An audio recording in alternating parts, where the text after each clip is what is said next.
I'm not sure how to turn on the mic. It's on? Okay.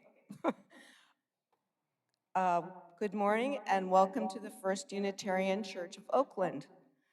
My name is Evelyn Sideman and I am a member of our Board of Trustees. We are a religious community that boldly proclaims that there are many paths to religious and spiritual truth. We believe that the holy is found in all of creation, and it is how we live out our values in the world that is our saving grace. Here, we are building a multiracial, multicultural, multi-generational, anti-racist religious community. All are invited to be a part of our ministry to a world that hungers for healing and wholeness. Whoever you are, wherever you come from, whomever you love, whatever your struggle or your hope, you are welcome here. If this is your first time here and you did not receive a welcome packet on your way in, you can find one in the hymnal rack in front of you. Please take a moment to fill out the visitor card on the front of the packet. You can drop it in the offering basket when it comes around, or after the service, bring it to the welcome table in Venti Hall, next door. Our office volunteers use that information to be in touch with you later in the week. Please be our guest after the service for coffee and conversation in Venti Hall. There you will also find our book stall and information tables. If you have questions about this church or are interested in becoming a member, you can speak to someone at the welcome table and they will be happy to answer your questions. And I believe we have the candle lighting at this time. We'll do our land acknowledgement first. Good morning, everyone. My name is Kevin, and I am the worship associate for this morning, along with our lead worship person, Reverend Tet Gallardo, who you will be hearing about more. Right now, we're doing our land acknowledgement, and since 1869, the First Unitarian Church of Oakland has been gathering in this corner of the world on the sacred grounds of the Muwekma Ohlone people. We here at this church recognize the distinctive spiritual relationship the Muwekma Ohlone have with this land, this earth, the plants, the animals, and the waters of the Bay Area that surround us. We acknowledge that this land and the people to whom this land rightfully belongs. This is Ohlone land, and they are still here. We stand in solidarity with all Indigenous people and their right to self-determination and justice. We commit toward the healing of generational trauma, theft, and dispossession Native peoples have faced and continue to face. Welcome to church.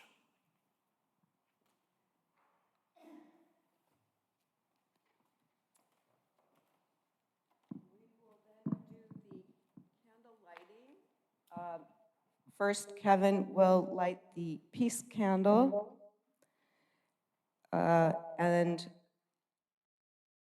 the words accompanying that are, if we are peaceful, if we are happy, we can smile and blossom like a flower, and everyone in our family, our entire society, will benefit from our peace.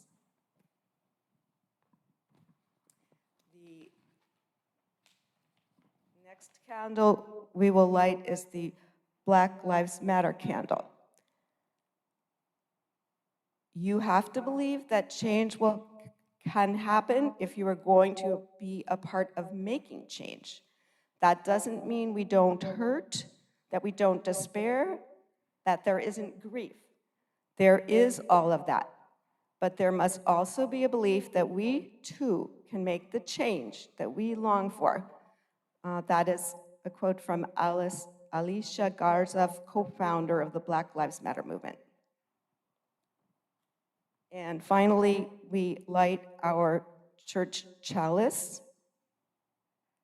We light this chalice, symbol of Unitarian Universalism, May it remind us of the divine spark in all of creation and the power of love to heal what is broken and to be grateful for life's blessings each day.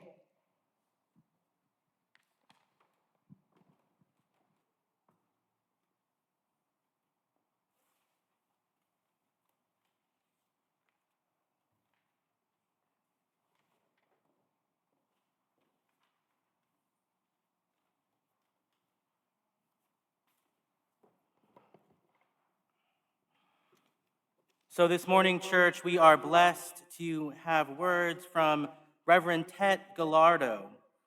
Reverend Tet Gallardo is presently a consultant of the American Management Association in the Philippines, while being a community minister for the lesbian, gay, bisexual, and transgender queer folks.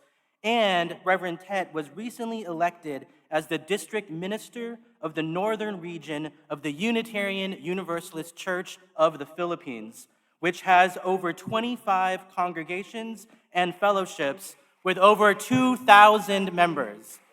2,000 people. The Unitarian Universalist Church of the Philippines is a thriving liberal religious example in a third world country that is just doing great work. They do OWL trainings there for people in the Philippines in a very conservative, Catholic country. They have a lot of LGBTQ advocacy. And Reverend Tet served as the past president and executive minister during the pandemic. She has served more than 40 nonprofits and been involved in effectively pushing for better legislation and better execution of new legislation. Reverend Tet was the Balish Scholar at Starr King School for the Ministry from 2016 to 2017. During that school year, Reverend Tet preached here at the Oakland congregation several times and has very fond memories of the First Unitarian Church of Oakland and its allies. And now you'll hear the call to worship from Reverend.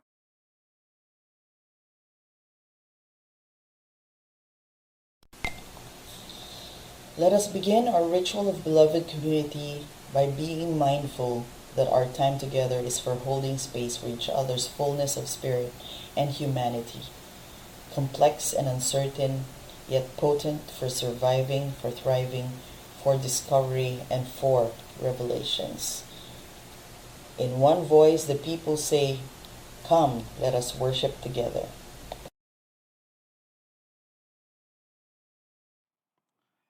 And now, please join us, if you are willing and able in body and spirit, to rise for number 389, Gathered Here. All right. Those of you who've been going to this church as long as I have will remember when we used to do rounds without piano accompaniment. So we're going to try something similar today. Could I have the next slide, please? I'm Lucia. This is Leslie. We're your song leaders this morning. We're going to sing Gathered Here in the Mystery of the Hour. It actually has 4 parts, but we're going to sing it in 2. And the first thing we're going to do is sing it all together through once in unison with piano accompaniment. And then we're going to divide the room in half. And I'll take this half. You can follow me. And Leslie will take that half, and you can follow her. So I want you to look at the words for just 1 second. This is the first phrase. Can I have the next slide, please? This is the second phrase. Every group is going to sing both phrases.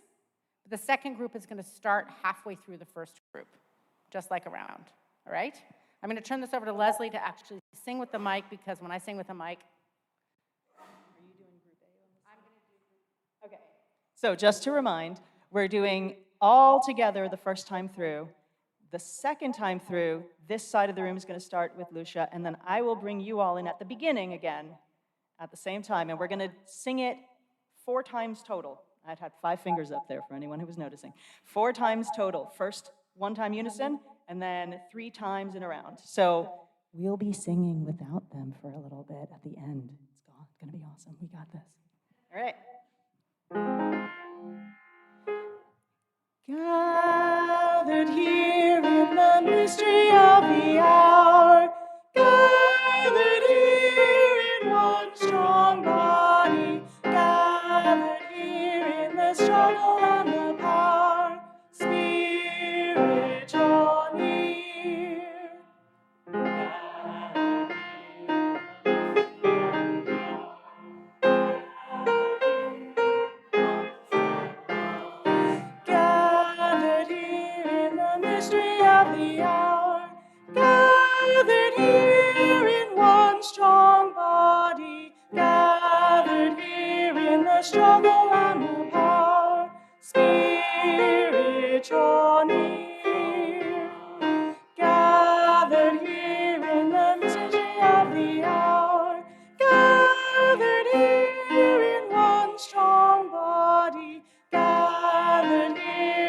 struggle and the power. Spirit, draw near. Gathered here in the mystery of the hour. Gathered here in one strong body. Gathered here in the struggle and the power. Spirit, draw near.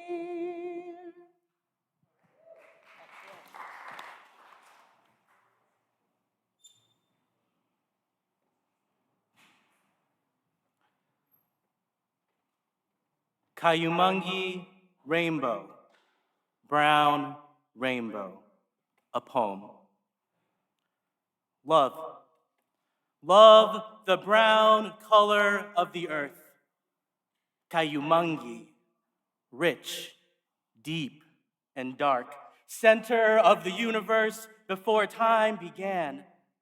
Before brown boy was whipped away from third world motherlands, islands lush, verdant green, too bountiful for words, shores deep with crystal clear turquoise blue, spectacular golden sunsets without rival, generations upon generations of ancestors buried in its sacred soil.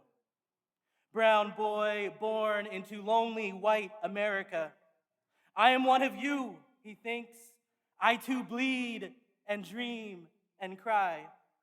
His mother bears the love of thousands on her shoulders, sacrificing her dreams for seeds of hope unborn. Oceans across and back again, brown boy straddled between this world and the one that haunts his dreams.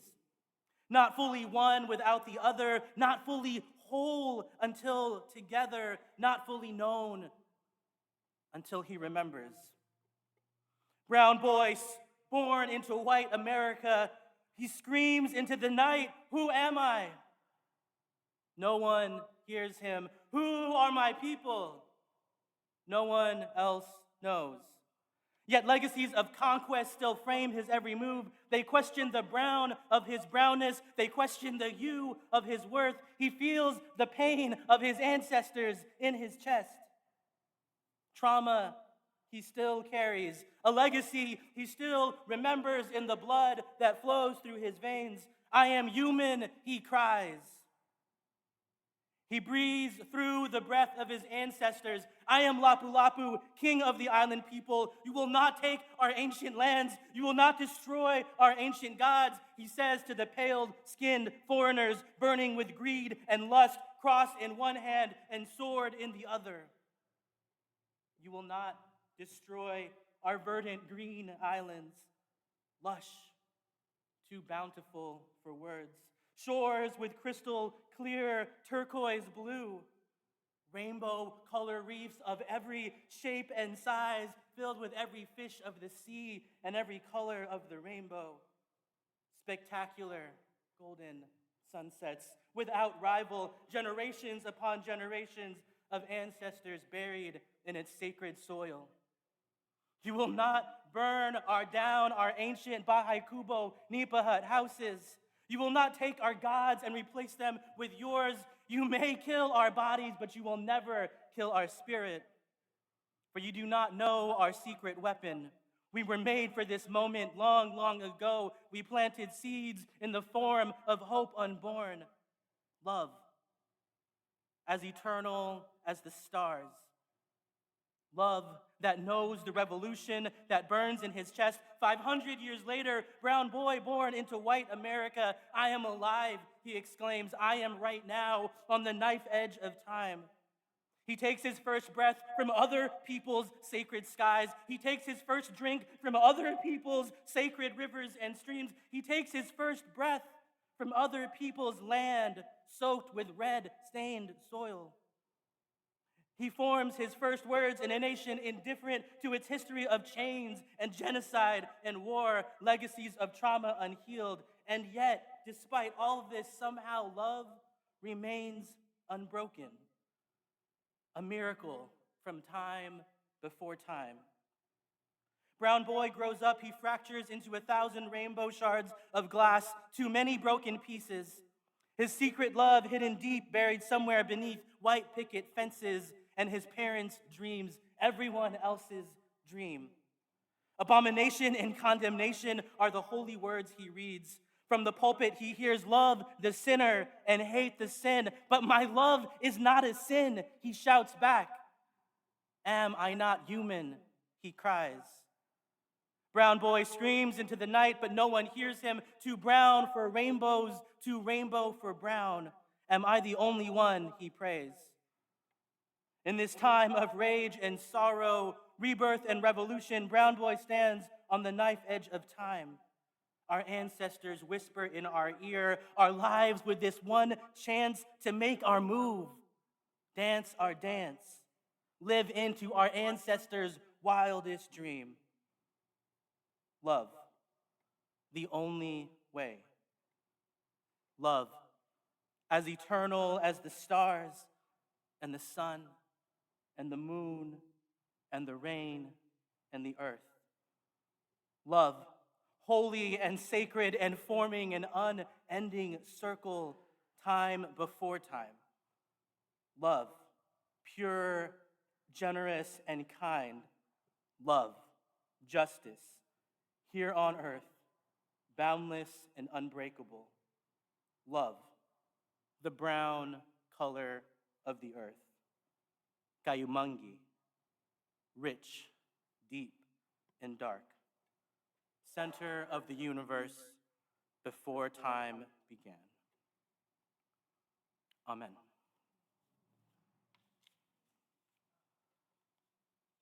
In the spirit of expanding our love in an ever-widening circle, we now invite you to greet one another in fellowship. Thank you.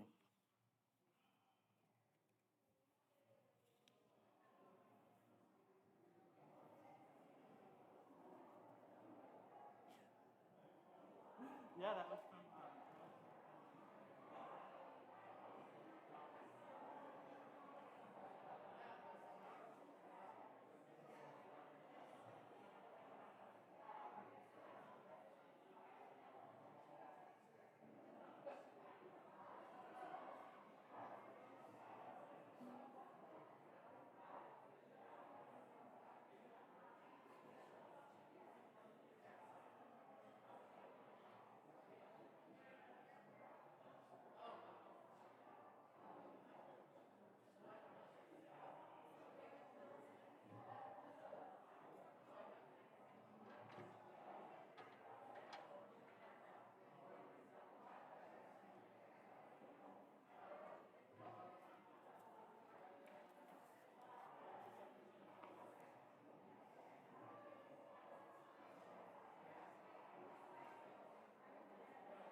Where do we come from? For those of you who have read the turquoise hymnal, you'll know that there are 4 parts to this song in the printed music, but we're only going to learn and sing 2 of them. Someday everyone will know everything and we won't even need the slides and then we can do it. If you know the other parts and you know where to sing them with confidence, please do join in with that. And there will be a few people, you here in the congregation doing that. We're going to split it up the exact same way. I'll take this side. Leslie will take that side. We're going to sing the whole thing, these two sections together. And then one side, side one, are going to sing part one. And this side is going to sing part two. Everyone following? Okie doke. We assure you it will all make sense. But first, we'll go through unison together, both parts, and then break off. And again, 3 times after we break off. Sound good? And it's not a round, so we're going to sing them at the same time the second time we do it. So once through, each line unison, and then you start with line 1, you start with line 2 at the same exact time. And to top that all off, everybody out there in Zoom, keep your mics off and sing whichever part feels best.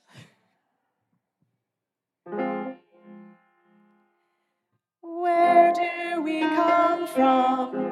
What are we? Where are we going? Mystery, mystery. Life is a riddle and a mystery. Mystery, mystery. Life is a riddle and a mystery. Mystery, mystery. Life is a riddle and a mystery. Mystery, mystery.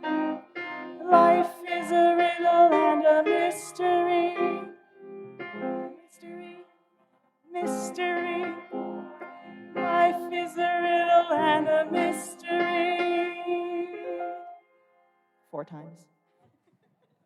Well done, everyone. Rounds are hard. Thank you so much, Leslie and Lucia, for leading us with music. And now we'll have a reading from Reverend Tet, The Future of Ritual by Richard Schneider.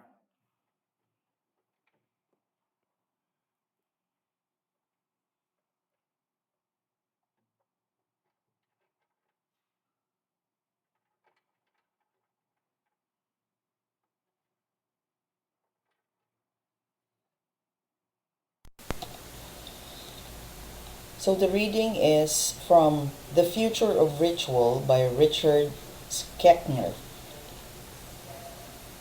People perform dozens of rituals. These range from religious rituals to the rituals of everyday life, from the rituals of life roles to the rituals of each profession, from the rituals of politics and the judicial system to the rituals of business or home life. Even animals perform rituals. Rituals also help people and animals deal with difficult translations, ambivalent relationships, hierarchies, and desires that trouble, exceed, or violate the everyday norms of life.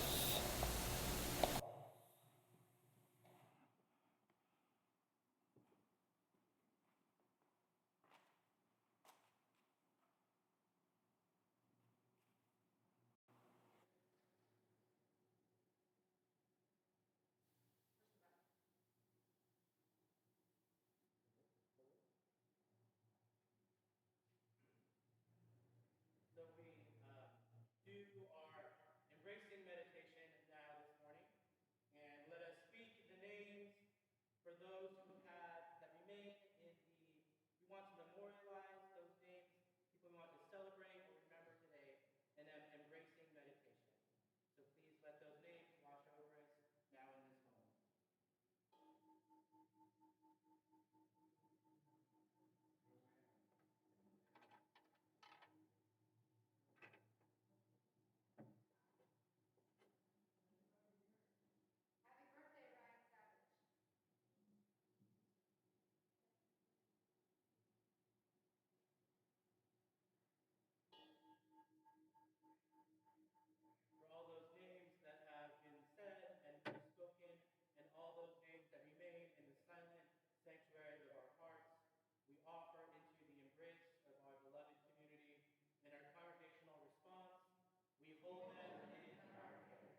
wellspring of covenant and comfort,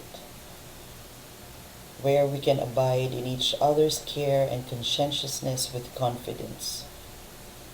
May the concerns lifted here be honored by a community of siblings aspiring to know one another better, to love each other better, and to learn and work with each other on creating even deeper connections and compassion.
Thank you, Ian. So, we all know that technology can be a blessing and a curse, and I have Reverend Tet's transcript of her sermon in front of me. However, the video that was supposed to accompany Reverend Tet's transcript did not come through. So, I'm going to read Reverend Tet's sermon so that you can hear their words. Thank you.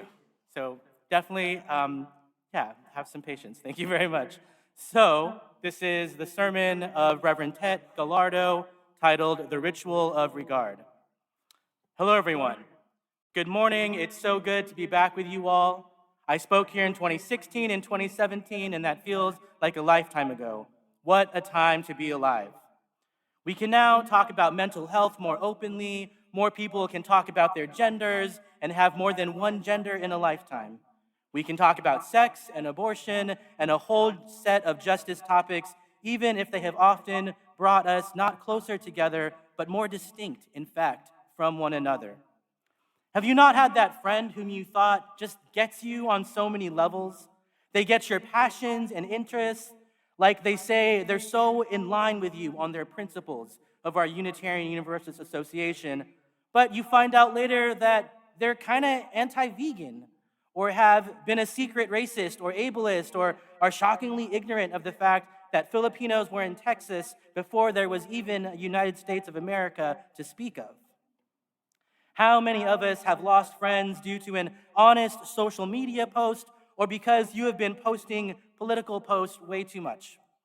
It seems as we expose more about ourselves, we become only aware that there is no ideology or theory or framework that is universal enough to encompass everyone.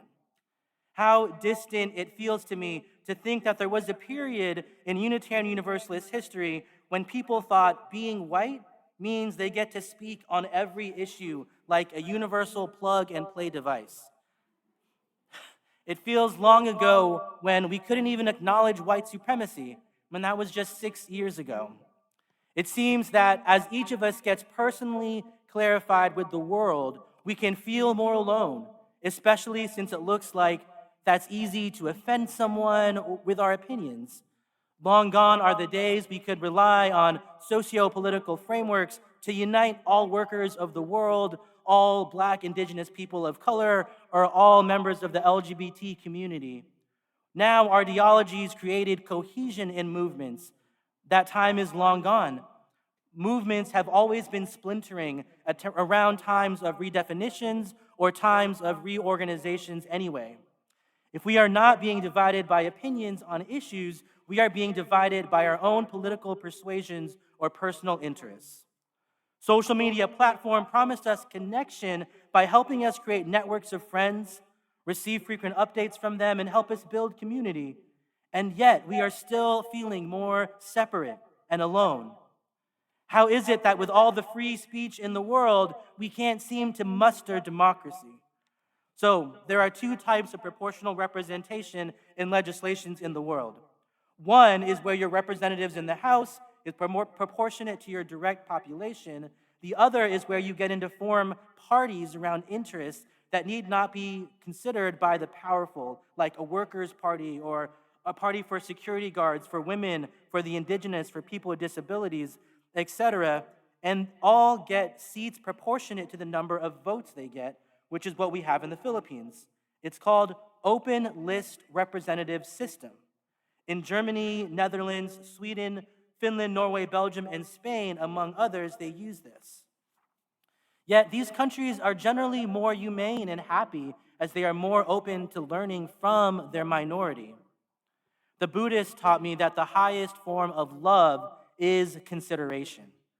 Consideration is the act of giving thought, attention, and value to something or someone, demonstrating regard by taking an active interest in importance, relevance, or significance. Given that we are getting all too familiar with one another, perhaps we could consider consideration. So in Facebook, there was once an app called Degrees of Separation that said, according to a study done by Social Media Monitoring in 2010, the average degrees of separation between users on Twitter is 4.67.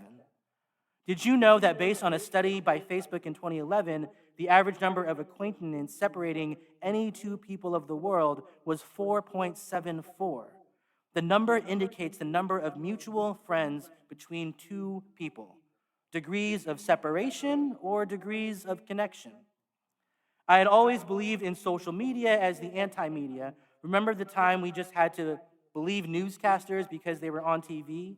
And now we get to ask the friend of a friend who is in the news whether it's true what the recasters were reporting about them. At least get to privately message person whose neighbors is the same community. Which brings me to the question, who owns the conversation?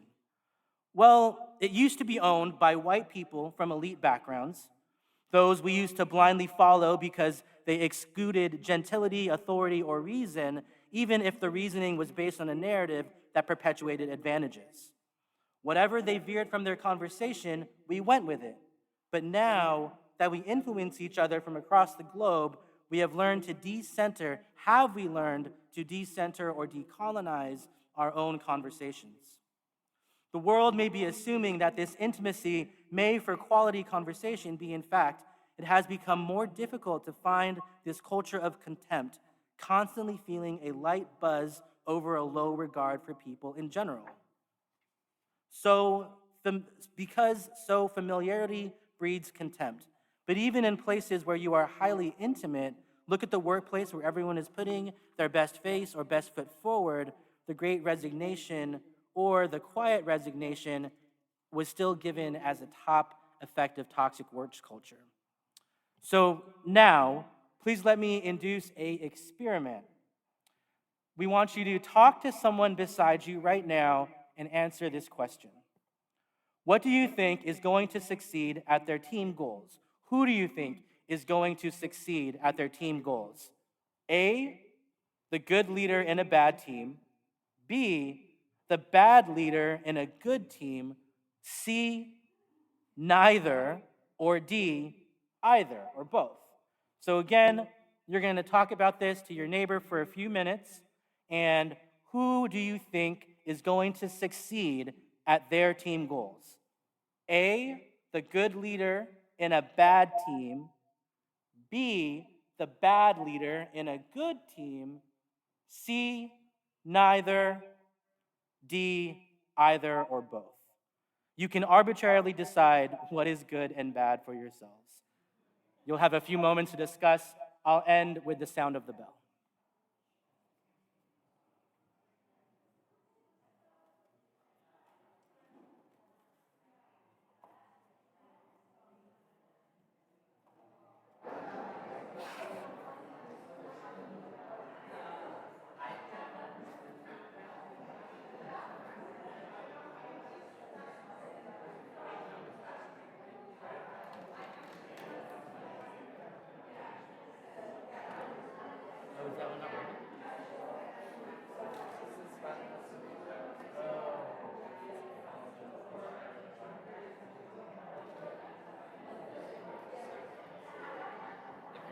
I know. I don't know why I kept playing back and forth. So thank you.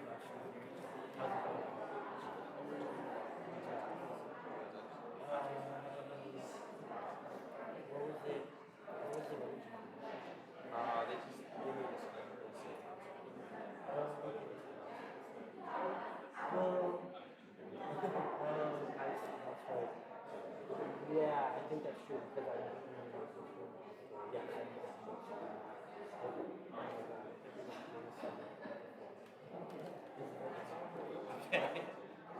Okay. Okay.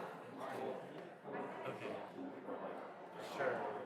Okay. Maybe even just transition this into something that's me kind of thing.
Thank you. Thank you.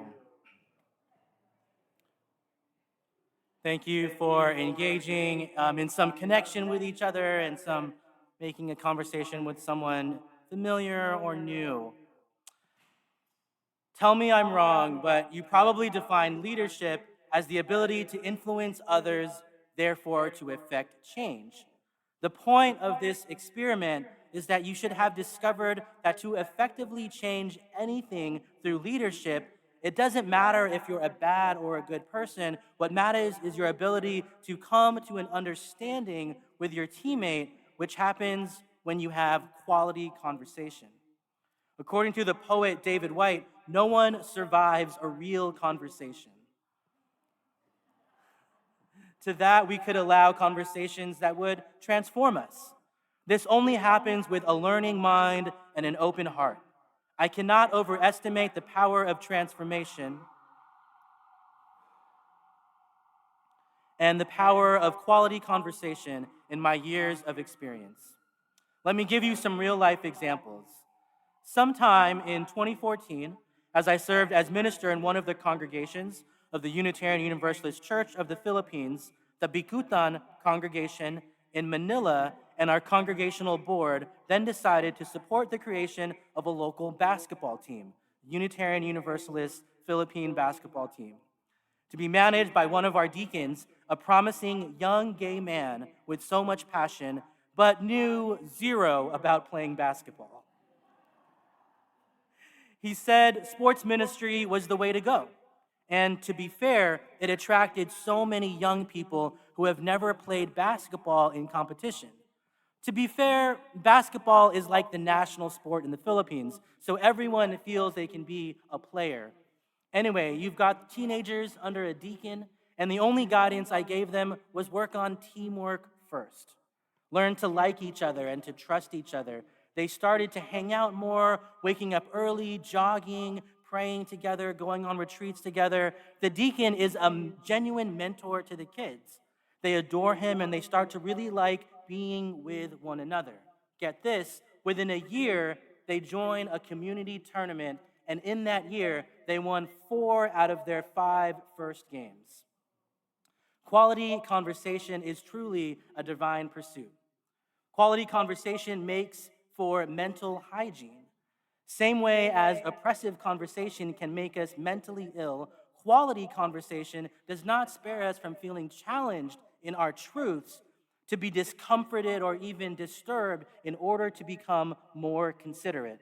Quality conversations do not begin and end in meetings or open forums. They begin from a place of self-awareness towards truth-telling. We need to think of quality conversations as a ritual of regard for others. We do not just go there to represent our own interests, but to be considerate of all interests.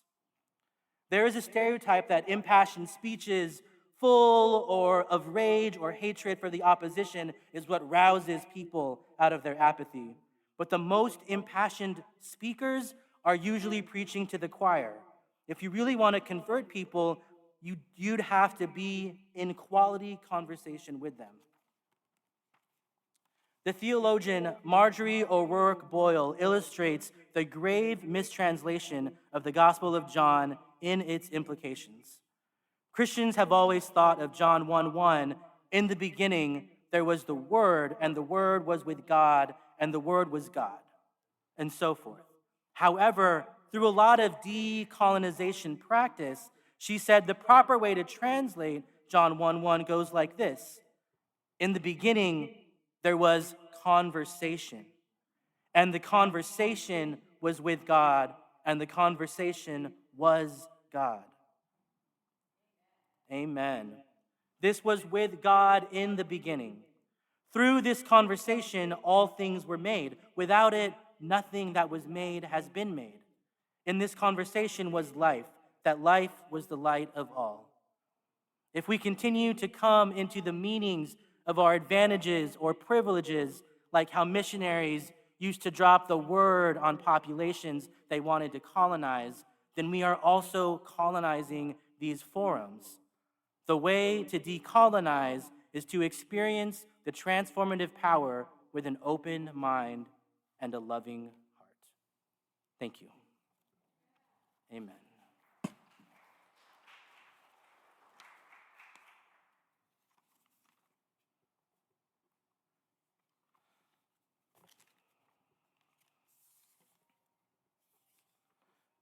So now we thank Reverend Tet for their sermon.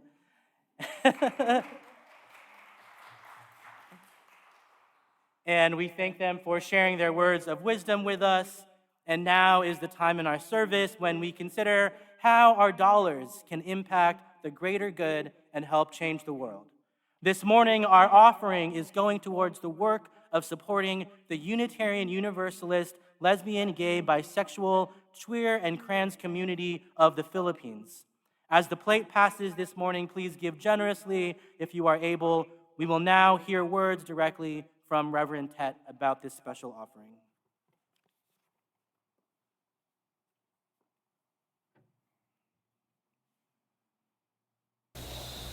Dear ones, let me tell you about the LGBT ministry I've been leading. I started it within the UU Church of the Philippines years ago, but it seems that religion is one of the stumbling blocks that prevent trust in this advocacy work. Much of those we can reach are not UUs, and so far there's been more responses to the mission from atheists or those who believe in God but don't do church. So I am called by the Spirit to do gender justice work in at least 4 cities in the Philippines. I've established government support in 3 of them. The last one is where a distant cousin is the mayor, so I'm still about to approach him. There is so much potential to bring it all in as a minister who works in communities outside of the church. I am already maintaining a Zoom ministry and a monthly youth ministry without resources to sustain the work. Please be generous, for the work is dangerous. In the Philippines, you could still be jailed based on an archaic Catholic law for offending religious feelings. 2 queer people so far are being tested by this colonial law being revived in relevance. I appreciate you so much. Please support this work. Thank you.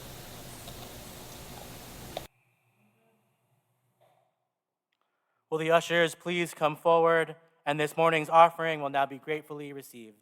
Thank you.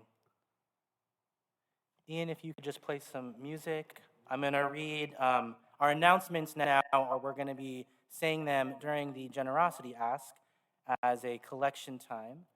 And so our first announcement is from Journey Towards Wholeness. Journey Towards Wholeness is our anti-racist, anti-oppression transformation team and is sponsoring our next Zoom discussion of our summer common read, Mistakes and Miracles, Congregations on the Road to Multicultural Ministry. The next Zoom meeting will be on Thursday, August 17th at 7 p.m. to 8:30 p.m. We will discuss chapters 4 to 5 of the book at this session. Please try to read the chapters ahead before the meeting. A Zoom link will be publicized in Chalice Chatter soon. You can check this church listserv as well. There's also an Evite that will give you more details. If you have any questions, we have several JTW members here today. Janet McFarland, Linda's here, Donna's in the back. Donna's not in the back. At the coffee hour today. After the service, we actually do have JTW leading an in-person Mistakes and Miracles from the first 3 chapters. So chapter 1, chapter 2, and chapter 3. It's going to be open on the 3rd floor right at noon after the service. Janet's helping leading that conversation as well. That's today, right at noon after the service. Other announcements, we want you to come join and bring old and new friends for 3 congregations who are coming together for a picnic on August 13th. I believe that's Oakland, Live Oak, and Alameda. Oh, and Hayward. Alameda, Hayward, and Oakland. So those 3 congregations, Alameda, Hayward, and Oakland, that's going to be August 13th, 1 to 3 at Diamond Park Grove in Oakland. If you are new to First Unitarian, Emily Stoper, Emily's here, she's there, will be available after the service to answer any questions you have about who we are. Please meet her in front of the chancel after the service. For more information about any of these opportunities, please see our Chalice Chatter. You can sign up on the church website. And now, will you say our words with us? To the work of the church, which is weaving a tapestry of love we call community. We dedicate ourselves, and these are offerings. Thank you so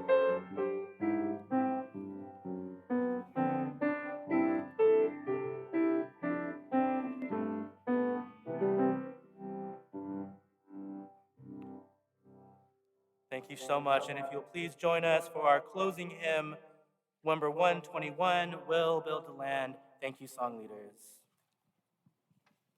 And just to let you know ahead of time, if you are looking in the hymnal at the words, we have altered to some of the words in the chorus to be more inclusive, and those are on the screen on the slides, but I will just let you know, if you can't see the slides like me, that what they are is, come build a land where people together, united by love, may then create peace. Please stand as you are willing and able in body or in spirit, and join us in singing 121, We'll Build a Land. And where we bind up the broken, we'll build a land where the captives go free, where the oil of gladness dissolves all mourning. Oh, we'll build a promised land that can be. Oh, build a land where people together, united by love, can then create peace, where joys that shall roll down like water, and peace like an ever-flowing stream. We'll build a land where we bring good tidings to all the afflicted, and all those who know, and we'll give them garlands instead of ashes. Oh, we'll build a land where peace is born. Oh, build a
benediction, closing words, comes from the Reverend Leslie Takahashi, minister of the Mount Diablo Unitarian Universalist Church. On the brink.